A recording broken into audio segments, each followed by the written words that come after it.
बहू ली ये सब्जी काट दी है मैंने। माँ जी रैक पे रख दीजिए। जरा एक बार बच्चों को देख लीजिएगा, उठ के तैयार हो रहे हैं कि नहीं। चल ठीक है, मैं देखती हूँ, लेकिन तू जल्दी जल्दी काम निपटा किचन का। अभी तू बर्तन ही धुल रही है, कब बनाएगी? ये माँ जी क्यों चिल्ला रही हैं? इनको क्या हो गया? माँ जी आप गिर कैसे गई? क्या हुआ माँ को? मेरे पेट में, सीने में बहुत तेज से दर्द हो रहा है। शांति, तुमने माँ को बीपी की दवाई दी थी कि नहीं? दी थी जी, पता नहीं इन्होंने खाया था कि नहीं। मैंने कह दिया था खा लीजिएगा। थोड़ा कस के पकड़ो, लग रहा है इन्हें हॉस्पिटल ले जाना पड़ेगा। पता नहीं ये खाई थी कि नहीं, इनको बीपी ही आई हुई होगी, जब ही इनके सीने में दर्द हो रहा है। चलो ले चलता हूँ, या कुछ और भी बात होगी पता चल जाएगी। अभी मैं शांत रहिए, बस 10 मिनट लगेगा आपको हॉस्पिटल पहुँचाने में। क्या हुआ जी? डॉक्टर ने क्या बोला? माँ जी को कितनी देर में होश आ जाएगा? देखो होश का पता नहीं, लेकिन ये है कि डॉक्टर ने कहा है माइनर अटैक था। काफ़ी प्रॉब्लम हो जाती है अगर थोड़ी देर हम लोग ना पहुँचते। हम लोग को इनको भर्ती रखना पड़ेगा 2-4 दिन। तो हम दोनों लेके अगर माँ जी को यहाँ भर्ती रहेंगे तो घर पे क्या होगा? बच्चों का क्या होगा? आपने दीदी को फ़ोन किया कि नहीं? मैं तो कर रही थी, मेरा फ़ोन ही नहीं उठाई। सीमा दीदी ने मेरा भी फ़ोन नहीं उठाया, लेकिन शीला दीदी ने उठा लिया है। वो आ जाएंगी 2 घंटे में। तुम परेशान मत हो, बच्चों को देख लेंगी। तुम यहाँ रहो, मैं डॉक्टर से कुछ बात करके आता हूँ। नहीं होगा थोड़ी देर में तुम भी घर चली जाना। ठीक है, चाहिए शीला दीदी आ जाएंगी घर तो अच्छा ही रहेगा। काफ़ी अच्छे से बच्चों को संभाल लेती हैं वो। सपना बिटिया। हाँ माँ जी, आराम से आपको होश आ गया, बहुत अच्छी बात है। मैं डॉक्टर को बताती हूँ। आप आगे जी, डॉक्टर को बुलाइए। देखिए माँ जी को होश आ गया है और सपना दी का नाम लेके बुला रही हैं। ठीक है, मैं बुला के लाता हूँ। तुमने मेरी बेटी को नहीं बुलाया, नहीं बताया कि मेरी इतनी तबीयत खराब है। अगर मैं कहीं इस दुनिया से चली जाऊंगी, मेरी बेटी मुझे देख भी नहीं पाएगी। ऐसी बात नहीं है माँ जी, हम लोगों ने दीदी को फ़ोन किया, मैंने भी किया और इन्होंने भी किया। दीदी फ़ोन नहीं उठा रही हैं, कहीं बिजी होंगी, और आपको कुछ नहीं होने देंगे हम लोग। डॉक्टर देख रहे हैं ना, आपकी दवाई कर रहे हैं, आप ठीक हो जाओगी जल्दी ही। मम्मी जी पैर फैलाइए अच्छे से, दवा देती हूँ बढ़िया से। अरे रहने दो, मेरा पैर नहीं दुख रहा है, मेरे तो दिल में दर्द हो रहा है। मेरी बेटी को किसी ने फ़ोन करके तक बताया नहीं कि मेरी तबीयत खराब है, और जिसे नहीं उसे बुला के बैठा लिया लोगों ने। तुम यहाँ से जाओ, मुझे अपना पैर नहीं दबवाना है तुमसे। जिसके कहने पे आई हो उसकी जाके सहायता करो। मेरे पैर दबाने की कोई ज़रूरत नहीं है। दीदी, मेरी बेटी को इन लोगों ने कुछ नहीं समझा है। मेरे बेटे और बहू को बस ये पसंद आती है, और मेरी बेटी को देख के पता नहीं कितनी जलन होती है। मैं मर जाऊंगी तब ये लोग मेरी बेटी को नहीं बुलाएंगे। ऐसा है माँ जी, ये लीजिए, खाना खा लीजिए और अपना ये गुस्सा थोड़ा कम कर दीजिए। डॉक्टर ने कहा है आपको ज़्यादा गुस्सा नहीं करना चाहिए, और खाना खा लीजिएगा। पता नहीं कितना जलन है इनको शीला दीदी से। बेचारी पिछले 8 दिन से आके हमारे घर में खट रही हैं। 4 दिन तक ये भर्ती थी, तब उन्होंने हमारा घर बच्चे सब संभाले, और अब जब से ये आई हैं तब से इनका हाथ पैर दबाना, इन्हें खाना खिलाना सब कुछ कर ही रही हैं। फिर भी ये सुनाती ही रहती हैं, जब भी देखो तब अपनी बेटी के लिए रोती रहती हैं। और इनकी बेटी को इतनी बार हम लोगों ने फ़ोन किया, बात किया, लेकिन वो एक बार ढंग से बात सुनने को नहीं तैयार हैं। कह रही हैं माँ ज़्यादा सीरियस थोड़ी ना है, आ जाऊंगी मैं, इतना दूर से आना है। हे बहू, तू ये क्या दे के जा रही है मुझे, और खिलाएगा कौन? माँ जी, डॉक्टर ने आपको तेल और मसाले वाली चीज़ खाने से एकदम मना किया है, तो मैंने यही बनाया आपके लिए। आपके बेटे ने ही कहा है कि माँ के लिए सादा सादा खाना बनाना। और रही बात खिलाने का, मेरे पास टाइम नहीं है माँ जी, अपने हाथ से खाइए। अब शीला दीदी भी जा रही हैं अपने घर आज, तो मैं खुद ही खा लूँगी। जा रही है, बढ़िया हुआ, सुकून मिलेगा। लेकिन थोड़ी नज़र रखनी पड़ेगी, ये लोग क्या क्या दे रहे हैं उसे, क्योंकि ये लोग मेरी बेटी को देने में तो बहुत कंजूसी करते हैं। अब तो आधी बीमारी मेरी ऐसी ही खत्म हो जाएगी। जल्दी जल्दी खाना खत्म करूँ और जाके देखूँ। दीदी आप ये क्या कर रहे हो? कुछ नहीं भाभी, घर जा रही थी, अब बहुत दिन हो गया और घर पे मेरे भी बहुत काम होगा ना। अब मामी जी की तबीयत भी ठीक है, तो मैंने सोचा मैं घर चली ही जाती हूँ। शायद मामी जी को अच्छा भी नहीं लग रहा है मेरा रहना अब। दीदी मैंने सुना जो माँ जी ने आज से आपको कहा, कल भी मैंने सुना था। उनको इस तरह से नहीं करना चाहिए। पता नहीं क्यों वो आपसे इतना जलती हैं। मानती हूँ आप उनकी सगी बेटी नहीं है, लेकिन बेटी से भी तो ज़्यादा करती हैं आप। हम बताओ, सीमा दीदी उनकी सगी बेटी हैं, हम लोग इतना बार बुलाए लेकिन वो आई तक नहीं। आपके भैया ने बहुत बार फ़ोन किया, लेकिन उन्होंने सही से बात तक नहीं की। और हाय आप हो, आके सब कुछ करती भी, उसके बाद भी पता नहीं किस जलन में माँ जी आपसे इस तरह का व्यवहार करती हैं। हाँ, मैं माँ जी की तरफ से माफ़ी मांग रही हूँ दीदी, माफ़ कर देना। क्योंकि घर आए मेहमान की इतनी बेइज्जती नहीं करनी चाहिए। अगर कोई आपके घर में आया है तो उसकी इज्जत ना कर सको तो उसकी बेइज्जती भी मत करो। लेकिन माँ जी वही करती हैं बार बार। उनको पता नहीं कौन सी जलन है आपसे। अरे भाभी आप दुखी मत हो, उनको जो भी हो, लेकिन मुझे नहीं है। मैं आप लोगों को अपना समझती हूँ। अब मैं जा रही हूँ, आप परेशान मत हो। नहीं दीदी, आप ऐसे कैसे चली जाओगी? आपने आके 1 हफ्ते से हमारा घर संभाला है। आ जाने दीजिए शाम को, आपके लिए कपड़े वगैरह मंगा दूँ और भी चीज़ें, फिर आप जाना। अरे नहीं भाभी, आप कैसी बातें कर रहे हो? मैं कोई तीज त्योहार पे आई थी या कोई शादी ब्याह में? अरे मामी जी की तबीयत खराब थी जब मैं आ गई थी, तो कपड़े लत्ते देने की कोई ज़रूरत नहीं और कोई सामान मंगाने की। अब मैं बस निकल रही हूँ, अब मुझे लेट हो रहा है। मैंने अपने बेटे को बुला लिया है, चौराहे तक आ जाएगा। मैं जा रही हूँ, आप परेशान ना हो। दुखी होने की तो कोई ज़रूरत नहीं है, और मामी जी का अच्छे से ध्यान रखिएगा। वार दो भाभी। अच्छा भाभी नमस्ते, अब चलती हूँ, और कोई गलती हुई होगी तो उसके लिए माफ़ी। अरे दीदी, क्यों शर्मिंदा कर रही हैं? गलती तो हमसे हो रही है। आप इतना दूर तक पैदल जाओगी, घर में सारा साधन होते हुए कोई पहुंचाने वाला नहीं है। लेकिन शाम को आपके भैया आएंगे तो बहुत बोलेंगे मुझे, कहेंगे कैसे जाने दिया तुमने दीदी को पैदल। लेकिन सह लूंगी डांट। जब आप नहीं मान रही हो तो क्या करूं? अरे मैं भैया को फ़ोन करके समझा दूंगी, कुछ नहीं कहेंगे आपको। मैं पहुँच के फ़ोन कर लूंगी भैया को, बता दूंगी सब कुछ। दीदी ये रख लीजिए। अरे भाभी ये क्या कर रही हो? ये सब लेने के लिए मैं आई थी। ऐसा दीदी ज़्यादा शोर मत मचाइए, रख लीजिए प्लीज़ प्लीज़ दीदी, नहीं तो मुझे रोना पड़ जाएगा। लेकिन भाभी ये बहुत ज़्यादा है। कुछ ज़्यादा नहीं है दीदी, जितना आपने हमारा किया है ना, कोई नहीं करेगा। बस आप इसे रख लीजिए, इतना आपके लिए कुछ भी नहीं है। ठीक है भाभी, मैं एक 500 की ले लेती हूँ नोट, बाकी आप ले जाओ। मेरी तरफ से दीदी मैं बच्चों को कह दे रही हूँ दीजिएगा। ना, आप रख लीजिए। अगर माँ जी को पता चल जाएगा तो मेरा इस घर में रहना मुश्किल हो जाएगा। इतना आपके लिए कुछ भी नहीं है, आपने बहुत कुछ किया है मेरे लिए, मैं अपनी तरफ से दे रही हूँ। इसमें और किसी का कुछ नहीं किया कर रहा है। अच्छा भाभी आप जाओ भीतर, अब मैं चली जाऊंगी। माँ जी ये लीजिए, आपको आज यही खाना है। सलाद है इसमें और दही है, सब मिक्स करके मैंने दिया है। लेकिन ये क्यों? क्योंकि आपके बेटे का ही कहना है, ये हेल्दी डाइट है। थोड़ी देर के बाद मैं आपको खाना दूंगी। ए बहू सुनो ना। हाँ, अब क्या हो गया बोलिए। तुमने सपना को फोन करके बताया ना कि मेरी तबीयत ज्यादा खराब थी। माँ जी आपको उसमें भी अभी शक है? इन्होंने उसी दिन फोन कर दिया था दीदी को, जिस दिन आपको हम लोग हॉस्पिटल भर्ती किए थे, लेकिन दीदी को कोई फर्क ही नहीं पड़ता। कैसी बात कर रही हो बहू, उसे फर्क क्यों नहीं पड़ता है? अरे तुम्हें खुद सोचना चाहिए, उसके बच्चों का एग्जाम चल रहा होगा। लोगों का इस टाइम में एग्जाम होता है, इसी वजह से नहीं आ पाई। लेकिन जिस दिन मेरी तबीयत खराब हुई थी, तुमने नहीं फोन किया था उसे।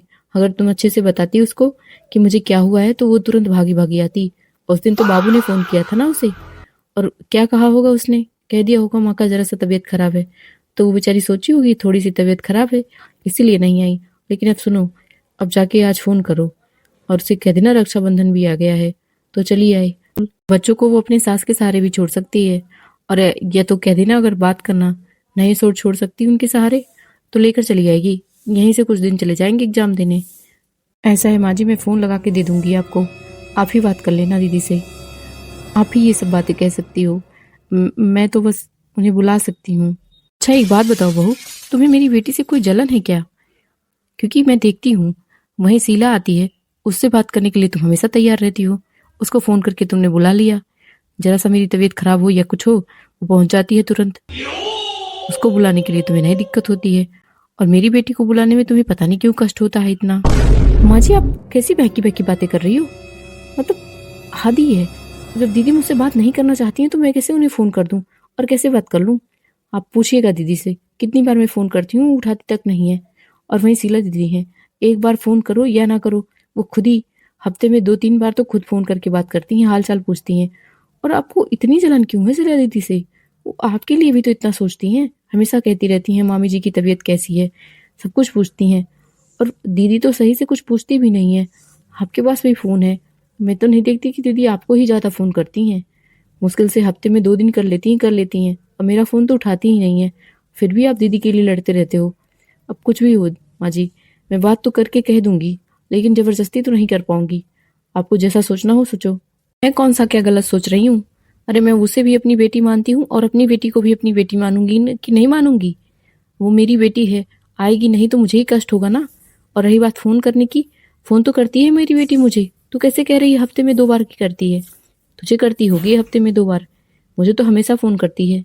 अगर दीदी आपको हमेशा फोन करती ही रहती हैं तो आपकी सारी बात तो उनसे होती ही होगी, तो आप ही फोन करके बुला लीजिए ना। मुझे क्यों कह रही हैं? ये हैं आज के जमाने की बहुएं। इतना त्रिय चरित्र पढ़ के आई हैं।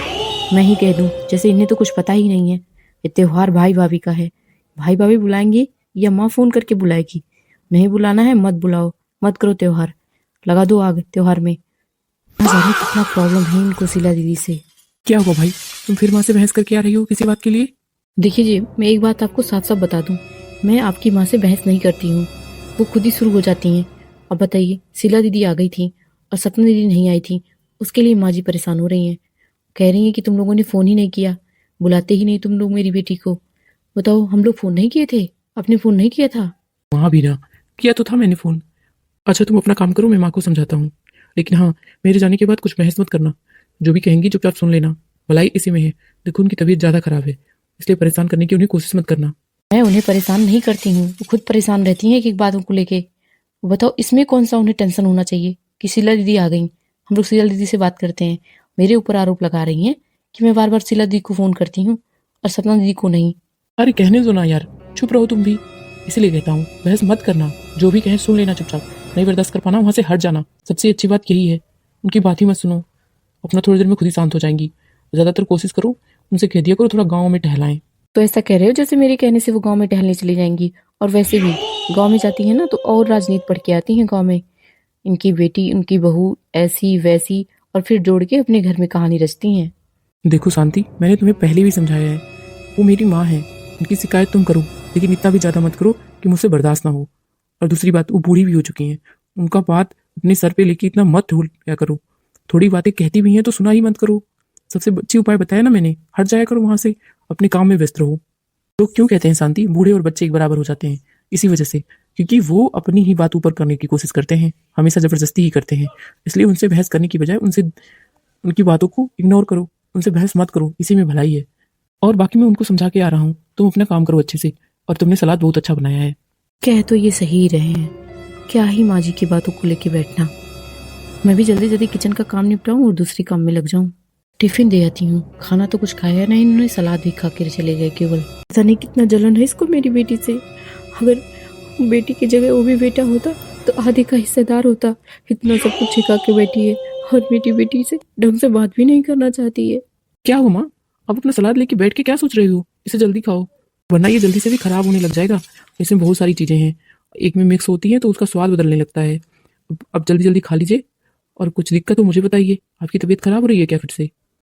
नहीं बेटा, मेरी तबीयत हद से ज्यादा क्या खराब होगी, मेरी किस्मत ही खराब है बेटा।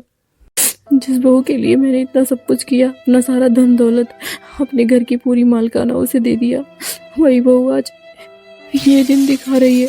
कह रही है माँ जी आप ही फोन करके अपनी बेटी को बुला लो। मैं नहीं कहने जाऊंगी कि दीदी आप आ जाओ। बता, अब रक्षाबंधन का त्योहार आ रहा है, अगर तू दोनों नहीं फोन करोगे तो मेरी बेटी क्या अपने मन से आ जाएगी तेरे घर? माँ कौन नहीं फ़ोन करके दीदी को बुला रहा है? आप जानती भी हो, जिस दिन आपकी तबीयत खराब हुई थी कितनी बार मैंने फ़ोन किया था दीदी को, से कम 20 बार मैंने फ़ोन किया था। और दीदी ने लास्ट में जब फ़ोन भी उठाया तो कहने लगी मैं बहुत बिजी हूँ, मैं बाद में बात करती हूँ। मैंने उनसे सारी बात कहने की कोशिश की, वो सुन भी नहीं रही थी। और फिर जाके रात में उन्होंने फ़ोन किया दोबारा, और फिर कहने लगी कि देख लो तुम करवा लो दवाई, अगर कोई ज़्यादा दिक्कत होगी तभी बोलना, वरना मैं आ नहीं पाऊंगी। तुम जानती हो उनका बहाना, ड्यूटी है उनका और बच्चों का एग्जाम है, ये है वो है, करने लगी। अब बताओ माँ, मैं उनसे ये थोड़ी ना कह रहा था कि तुम आके दवाई करवाओ, या फिर मैं उनसे कुछ मांग रहा था, लेकिन वो ऐसे करती हैं जैसे लगता है कि हम लोग परिवार हैं ही नहीं, और तुम उनके लिए रोती रहती हो। तुम्हें लगता है हम लोग दीदी को मानते जानते ही नहीं है, और तुम ये नहीं जानती हो कि दीदी के पास कोई टाइम ही नहीं है। बाकी और कोई बात नहीं है, वो आ जाएंगी। रही बात रक्षाबंधन की, मैं खुद फ़ोन करूंगा, नहीं उठाएंगी तो मैं जाके उन्हें लेकर आऊंगा। तुम परेशान मत हो, पहले ये सैलेड खा लो। और हाँ, अपने स्वास्थ्य का थोड़ा ध्यान रखो, ज़्यादा टेंशन लोगी तो फिर से तबीयत खराब हो जाएगी, फिर कहाँ मैं भटकूंगा? तुम्हें तो पता ही मैं अकेला हूँ, कितना करूंगा। बेटा ये खाने में अच्छा भी लगेगा? माँ आप जब खाएंगी तब ना पता चलेगा अच्छा लगेगा कि बुरा। और जो भी हेल्दी चीज़ें हैं वो थोड़ी बुरी ही लगें तब भी खा लेनी चाहिए, अच्छी लगने की हर चीज़ नहीं खाई जाती है, खा लीजिए। और हाँ, टाइम से दवा भी खा लीजिएगा। मैं ऑफिस के लिए निकल रहा हूँ, आपकी तबीयत दोबारा खराब नहीं होनी चाहिए। अभी बैग भी पता नहीं कहाँ है। अरे दीदी आप, हाँ दीदी नमस्ते, आइए बैठिए। अरे नमस्ते नमस्ते बाबू, बैठ रही हूँ। मम्मी जी के पाँव छू लूँ? मम्मी जी प्रणाम। खुश रहो। अब आपकी तबीयत कैसी है, ठीक हो आप? हाँ हाँ ठीक हूँ, बुढ़ापे में क्या ठीक होना और क्या बीमार होना, लगा ही रहेगा। मन को शांति ही नहीं मिलती तो ठीक और बीमारी का क्या। दीदी भीतर चलिए, आप मुझे लग रहा है चौराहे से पैदल आ भी रही हो, फ़ोन करती तो मैं आपको लेने आ जाता एक बार। चलो अंदर बैठो, मैं कहता हूँ शांति से, पानी वानी ले आएगी जरा आपके लिए। अरे नहीं भैया, मैं पैदल नहीं आई हूँ, मेरा बेटा बाहर बैठा है। भाभी से कहना उसको भी पानी दे देंगी बाहर, मैं यहीं बैठ रही हूँ मामी जी के पास। झोले में मिठाई है, भाभी से कहना रख लेंगी। कल रक्षाबंधन है, बांधने के लिए भी मिठाई लेकर आई हूँ, तो उसको फ्रिज में रख देंगी और बाकी मिठाई बच्चों को दे देंगी, खा लेंगे, सब में बांट देंगी। ठीक है दीदी, मैं भेजता हूँ शांति को। मामी जी, सपना दीदी अभी तक नहीं आई क्या? मेरी 2 दिन पहले उनसे बात हुई थी, तो कह रही थी कि आऊँगी। अरे कैसे आएगी? जब कोई भाभी भाई कोई फ़ोन करेगा उसको या जाएगा लेने तब तो आएगी। इतनी भी कोई फेंकी बहाई नहीं है मेरी बेटी अपने घर की। बहुत इज्जत है उसका उसके ससुराल में। ऐसे अपने मन से मुंह उठा के नहीं चली आएगी औरों की तरह। रक्षाबंधन का त्योहार है, भाई का कर्तव्य है कि बहन के घर जाए राखी बंधवाने या बहन को लेकर आए राखी बंधवाए। ये थोड़ी ना कोई तरीका होता है कि बहन अपने मन से मुंह उठा के चली आए। कुछ लोग चले आते हैं, उनकी बात अलग है। मेरी बिटिया ऐसी नहीं है, जब कोई जाएगा लेने तो आ जाएगी, नहीं जाएगा तो क्यों आएगी? लेकिन मामी जी, इसमें तो सभी बहनें अपने भाई को राखी बांधने जाती हैं, लेने जाने की कोई बात ही नहीं होती है। और हाँ, मान लीजिए फ़ोन की बात होती है, लेकिन फिर भी फ़ोन का इंतज़ार नहीं करना चाहिए। ये तो भाई बहन का रिश्ता है, तो इसमें बुलाने और लेने जाने जैसी कोई बात तो है नहीं। मान लीजिए कोई त्योहार दूसरा होता या शादी ब्याह का बात होता, तब नहीं लेने जाते तो ना आती बहन, तो अलग बात है। लेकिन ये तो रक्षाबंधन का ऐसा त्योहार है जिसमें बहन अपने मन से भाई की कलाई पे राखी बांधती है, उसके अच्छे दिनों की कामना करती है। तो इसमें इतना सोचने और इतना बुलाने और कहने की क्या बात है मामी जी? हर बहन अपने मन से अपने भाई को राखी बांधने जाती है। जाती होंगी कुछ बहनें जिसको लालच होती होगी भाई भाभी से कुछ मिलेगा। मेरी बेटी लेकिन ऐसी नहीं है लालची जो चली आए मुंह उठा के। और वैसे भी मेरे बेटे को और बहू को जिसकी जरूरत थी वो आ ही गई है। उनकी खुशी तो उसी के आने में थी, तो वो लोग तो खुशी रहेंगे। मामी जी, मुझसे गलती हो गई, मुझे नहीं आना चाहिए था। मुझे नहीं पता था कि आपको मेरे आने से इतना कष्ट होता है। हो सकेगा तो मुझे माफ़ कर दीजिएगा। मैं यहाँ कुछ लेने के लिए नहीं आती हूँ, बस भाई भाभी का प्यार और आपका प्यार मुझे खिंचलाता है। जब से मेरी माँ इस दुनिया से गई और मेरे पापा, तब से मैंने आपको और मामा जी को ही अपने माँ बाप की तरह देखा था, और अतुल भाई को अपने भाई की तरह, इसीलिए चली आती थी। लेकिन अब आगे से नहीं आऊँगी आपको दुख पहुँचाने। भाभी माफ़ करिएगा मुझे, मैंने आपसे भी बात नहीं की थी आने से पहले। मुझे लगा था कि त्योहार है, इसलिए मैं चली आई थी। मैं जा रही हूँ अब। ये पैसे लीजिए और बच्चों को मेरी तरफ से दे दीजिएगा, 5500 रुपये। नहीं दीदी, रहने दीजिए। वैसे भी जब आपका इस घर में कोई मान सम्मान ही नहीं है, आपके आने पे कोई खुशी नहीं है, तो फिर आपकी दी हुई चीज़ें मैं क्यों लूँ? मैं पूरे दिल से कह रही हूँ दीदी, आप मुझे माफ़ कर दीजिएगा। मेरी कोई चलती नहीं है, वरना मैं आपको रोक लेती। मेरा कभी जी नहीं चाहता कि आप इस घर में ना आओ। मैं तो आपको इस घर का सदस्य मानती थी, लेकिन कुछ लोग हैं जो नहीं मानते हैं और जिनका इस घर पे पूरा अधिकार है। मेरा तो कोई अधिकार भी नहीं है कि मैं अपने अधिकार की बदौलत आपको इस घर में रोक लूँ दीदी, इसलिए मैं आपको रोक भी नहीं पा रही हूँ। लेकिन आज एक बात तो प्रूफ हो गई कि लोग अपने रिश्तों में कितनी कड़वाहट रखते हैं। आप इस घर की बेटी की तरह हो, लेकिन लोग नहीं समझ रहे हैं, तो क्या करूँ दीदी? शांति, तुम कैसी बातें कर रही हो? रोना बंद करो और दीदी को अंदर लेकर जाओ। और एक बात सुनो, उतना ही अधिकार तुम्हारा भी है इस घर पे जितना माँ का है। अगर दीदी, शीला दीदी नहीं पसंद है माँ को, ना पसंद करे माँ, वो हम लोगों को पसंद है, वो हमारे घर में रहेंगी। और रही बात मेरी बहन सपना की, तो मैंने उसे फ़ोन किया था। उसने कहा था कि भैया मेरे पास टाइम नहीं है, कल शाम तक आना, तो मैं आज शाम को जाऊँगा उसको लेने, वो भी आएगी। भैया भी ऐसी बातें कर रहा है जाने बेटा? दो मुझे। मैं कब नहीं पसंद करती थी शीला को। माँ आप चुप करिए, बस बहुत हो गया आपका। अब आप पूरी कहानी में सुनाने लग जाना कि मैंने ये किया वो किया शीला दीदी के लिए। कुछ मुझे नहीं सुनना है, मैं सब जानता हूँ आपने क्या क्या किया। मैं भी जानता हूँ कि आपको क्या क्या फ़ायदा हुआ उससे। उसकी कहने की सुनने की कोई ज़रूरत नहीं है। आप नहीं पसंद करती हो, नहीं पसंद करती हो, बस सुन लियो, मान जाओ, कुछ बहस करने की ज़रूरत नहीं है। और रही बात सपना दीदी की, तो उनको भी हम लोग कम नहीं मानते हैं। आपकी तरफ से जो भी सोचना हो सोचो, लेकिन हम अपनी बहन ही मानते हैं और उतनी ही इज्जत करते हैं, और देते तो शीला दीदी से ज़्यादा ही है उनको। और एक बात माँ, आगे से कोई बहस आप नहीं करोगी शांति से शीला दीदी और सपना दीदी को लेकर। घर में क्लेश नहीं होना चाहिए, क्योंकि मैंने बहुत ढील रखी है आपको। मैं सोचता हूँ आप बड़ी हो, आप हमारी माँ हो, मैं आपको कुछ नहीं समझाने की कोशिश करता हूँ, हमेशा मैं शांति को डांटता हूँ। लेकिन आज मैं अपने कानों से सुन रहा हूँ आप किस तरह सामने ही बैठ के शीला दीदी के मुंह पे उनकी बुराई कर रही हो। इस तरह से करना आपको शोभा देता है क्या? आपकी इतनी उम्र बीत गई और आप अच्छे से जानती हो कि शीला दीदी के हमारे घर में रहने से कितना फ़ायदा हुआ आपको। उसके बाद भी आप ऐसी बातें करती हो उनके बारे में। बेटा माफ़ कर दे मुझे, मुझसे गलती हो गई। बेटी के प्यार में या जाने क्यों मुझसे आज गलती हुई है। मैं क्या करूँ? कुछ ज़्यादा नहीं करने की माँ जरूरत है, केवल सीधे दिल से माफ़ी मांग लो और उनको भी अपनी बेटी की तरह अपना लो।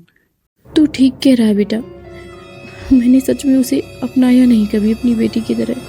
लेकिन आज सिला बेटी मुझे माफ़ कर देना, मुझसे बहुत बड़ी गलती हुई है। मुझे जो नहीं करना चाहिए था वो मैंने तेरे साथ किया है। मामी जी मैंने उठ जाइए, तुझसे आप ये क्या कर रहे हो? अपना पाँव छुआया। मैं मामी थी, मुझे तो कभी तुझसे अपना पाँव छुआना नहीं चाहिए था, लेकिन वो भी किया मैंने। तेरी माँ के सारे गहने रख लिए मैंने। तेरी शादी के चक्कर में बहुत कुछ मैंने गलत किया है। मम्मी बस जी करो माँ, प्लीज उठ उठ जाओ। जाइए, आप ऐसा मत करिए। मम्मी जी सबसे पहले तो आप रोना बंद करिए। हाँ माँ, तुम रोना बंद करो और तुम्हें अपनी गलती का एहसास हो गया ना, वही बहुत है। और रही बात गहनों की, तो गहने अभी बेचे नहीं तुमने, हाँ ना ही किसी को दिए हैं, रखी हो तो अब की बार ही शीला दीदी को दे देना रक्षाबंधन पे। अरे नहीं नहीं भाई, मुझे माफ़ करना। मुझे रक्षाबंधन बधाई कुछ नहीं चाहिए, बस सबका प्यार चाहिए। आपका, मम्मी जी का और इस प्यारी भाभी जी का, जिनकी वजह से मैं इस घर में सुकून से आती जाती हूँ। मुझे बहुत अच्छा लगता है आपके पास आना भाभी। मुझे भी दीदी, आप लोग आ जाती हो मेरा घर भर जाता है। सुबह से राह देख रही थी, इनसे कह रही थी कि जाओ दीदी को ले आओ, तो बोले शाम तक जाऊंगा। और आपके पास फ़ोन करने ही वाली थी, आप आ गई पहले ही। आपसे तो कल बात हुई थी, आप कह ही रही थी, तो मैं इसलिए फ़ोन की भी नहीं। चलिए मैं पानी वानी देती हूँ आपको, वैसे भी बहुत नाटक हो गया।